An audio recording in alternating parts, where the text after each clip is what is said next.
After my father's death, I was left utterly alone with my grief, with the inheritance papers, and with a stepmother who always looked at me as if I were a spare part. She kept repeating that I was unstable, that I needed a doctor, and my fiancé, the one I trusted the most, looked at me with pity. At first, I thought I was really losing my mind. Things disappeared. Phone calls rang in the middle of the night, and my father's photos ended up burning in the fireplace. But then I found out my fiancé and my stepmother were working together.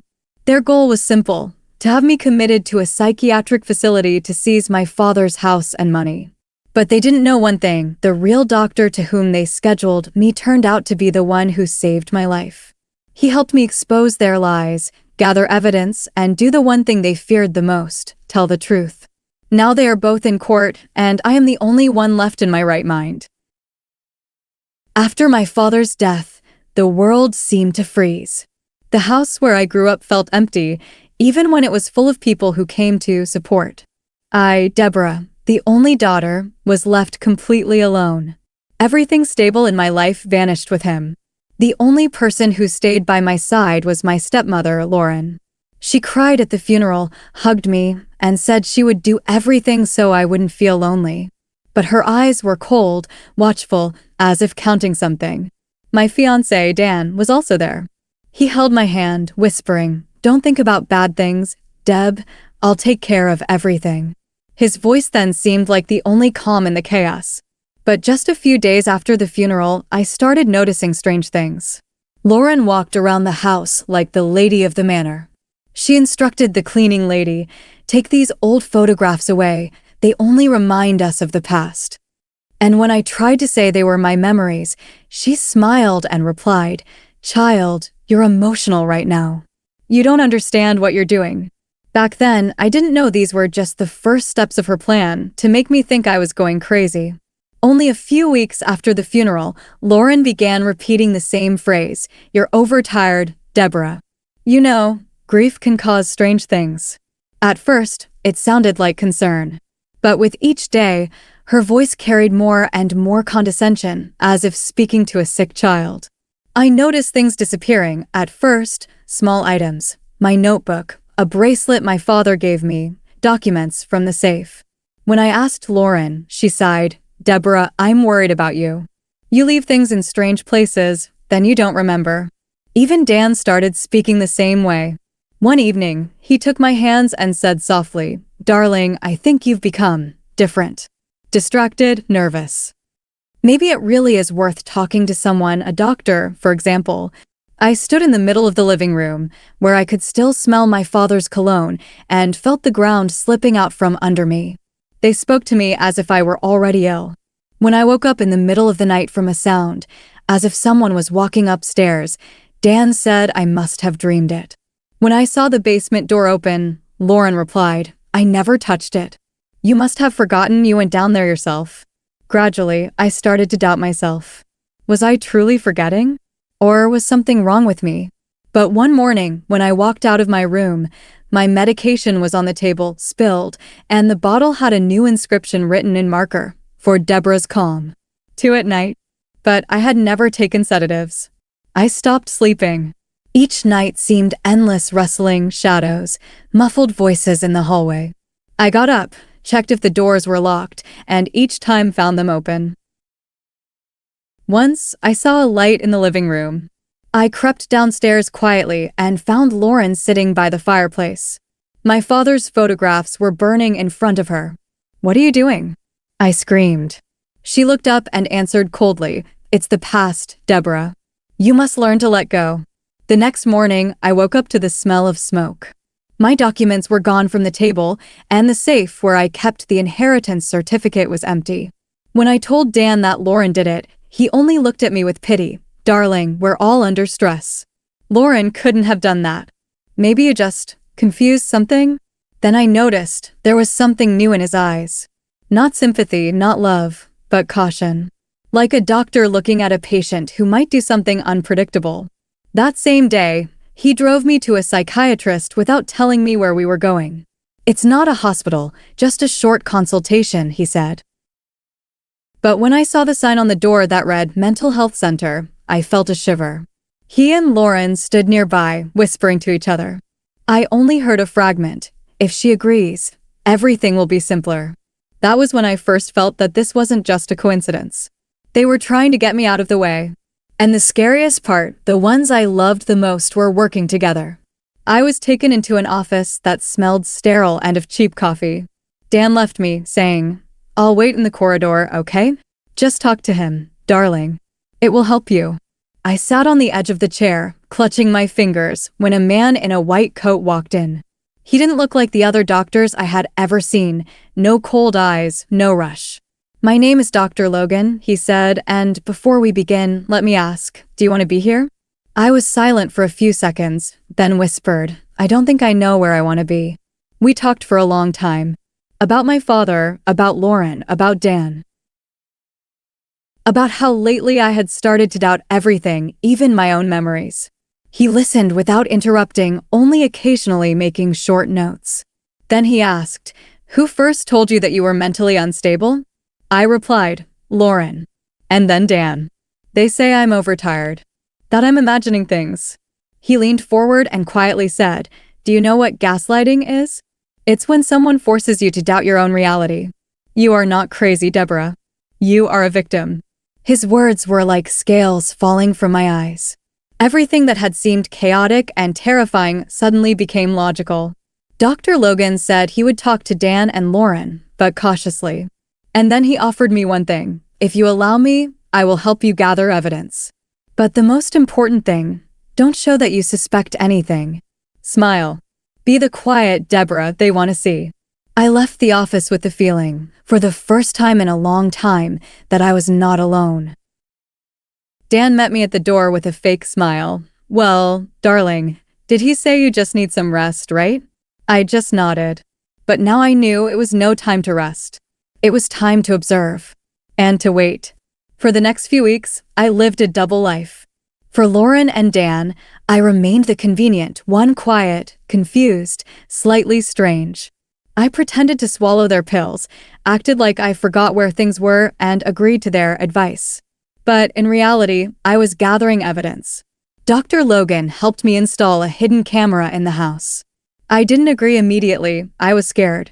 But when he said, They're playing chess, Deborah, and you are their queen. They just want to take you off the board, I realized I had no other choice. One evening, I heard Dan and Lauren talking in the living room. I stood behind the wall, my heart beating so loudly that I was afraid they would hear. Lauren, the lawyer confirmed if she is declared mentally unstable, we can apply for guardianship over the estate. Dan, what if she doesn't agree to the treatment? Lauren, then we'll do everything to make the court believe she's dangerous. I already have a certificate from the clinic. We just need to convince the doctor. When I gave the recording to Dr. Logan, he sighed, They've gone further than I thought. This is not just deception. This is falsification. We began to act. The doctor contacted my late father's lawyer. And he was the one who revealed that a few months ago, Lauren had come to him with a request to update the will, already after my father's death. Everything fit together. Forged signatures. Fake certificates. Missing documents from the safe. Dr. Logan gathered the materials and said, We can't go to the police without direct proof. We need them to expose themselves. And I agreed. That evening, I looked in the mirror for a long time, silently. For the first time in months, strength returned to my eyes. I said to my reflection, Fine. If you want to make me crazy, you'll get a show. I knew, if I made even one wrong move, they would win. So I played their game. I started acting strangely again. Forgetting dates, speaking in fragments, scattering things. Lauren smiled with satisfaction. She thought I had finally broken. Dan recorded everything on his phone, as if preparing for court testimony. They thought they would win. But now I knew the rules of the game better than they did. Together with Dr. Logan, we set a trap. I accidentally told Lauren that I had found new documents from Dad, proving that the house belonged entirely to me. She pretended not to be interested, but the very next day, I noticed her rummaging in my room. Logan helped me set up a surveillance camera right inside the desk lamp. We knew, Lauren wouldn't resist. That night, she returned with Dan. I heard them arguing by the safe. Dan, are you sure it's here? If she suspects anything. Lauren, she barely remembers her own name. Take the documents and go. I sat in the dark, listening to the footsteps echoing in the empty house. My heart pounded, but my soul was calm. Because this time, I wasn't the victim, I was the witness. When they came out, the doors suddenly lit up with the flashes of police cars. 2 officers entered with a search warrant for forgery of documents and conspiracy to commit fraud. Lauren screamed, "It's her. She set us up. She's crazy." But now all the cameras were showing the truth. Dr. Logan stood nearby and calmly told the officers, "She's only sick with one thing, trusting the wrong people." Dan tried to run. Lauren was sobbing. And I stood on the stairs, watching them being led to the car. And for the first time in a long time, I felt justice has a sound. The sound of handcuffs clicking. The courtroom was cool, and it felt as if even the air here breathed truth. In the dock, Lauren and Dan, those who had recently decided when I should take my pills and who owned my home. They looked different. Without confidence, without arrogance. Just 2 figures who had lost everything, even face. The prosecutor showed the video recordings we had collected with Dr. Logan. On the screen, Lauren rummaging in my room, pulling out documents. Dan photographing a certificate with my father's fake signature. Their voices full of conspiracy. She won't remember. The main thing is to make her agree to the treatment, Lauren says on camera. After that, the house is ours, Dan replies. People in the hall whispered. I sat straight, my eyes fixed on the screen. My hands trembled, but not from fear, from release. When Lauren's lawyer tried to convince the court that the patient is not of sound mind and is having hallucinations, Dr. Logan stood up and confidently stated, I am the only licensed psychiatrist who conducted an official examination of Deborah. She is mentally healthy. She shows no signs of psychosis or disorder. However, she shows every sign of prolonged psychological manipulation and emotional abuse. His words struck the room like a hammer blow. The judge looked at me for a long time, then quietly said, Ms. Deborah, do you have anything to add? I stood up. My voice trembled, but I pronounced every word clearly. They wanted to take not only my home, but my very understanding of who I am. They forced me to doubt reality. But the truth is stronger. And I am here to prove it. When the judge read the verdict, 3 years of imprisonment for both, I didn't feel triumph. Only silence. Pure, as after a thunderstorm. Dan didn't look at me. Lauren whispered, I only wanted fairness. I replied, no, you wanted power. And I want peace. And this time, no one will take it away. Several months passed after the trial. The house, once filled with whispered conspiracies and lies, is now filled with silence, but not the frightening kind, rather a calm, cozy one. I learned to sleep again without the fear that someone would open the door at night or take something of mine. I didn't sell this house, even though the lawyer advised me to start with a clean slate. No, this house is a witness to how far evil can go, and at the same time, proof that even after the darkest night, you can wake up. I renovated the rooms I was previously afraid to enter. My father's photographs returned to the shelves. On the mantelpiece, a frame with his smile and a small plaque I made myself from wood, the house that stood. Sometimes Dr. Logan visits me, not as a doctor, but as a friend. We drink coffee, talk about life, about human cruelty, and the strength that is born from fear. He once said, "You didn't just save yourself, Deborah. You showed that even when the world tries to make you doubt your own mind, the truth will always find a way." I often think about those days when they convinced me I was sick. And I smile. Because now I know they lost everything trying to prove I was crazy. And I found myself remaining sane.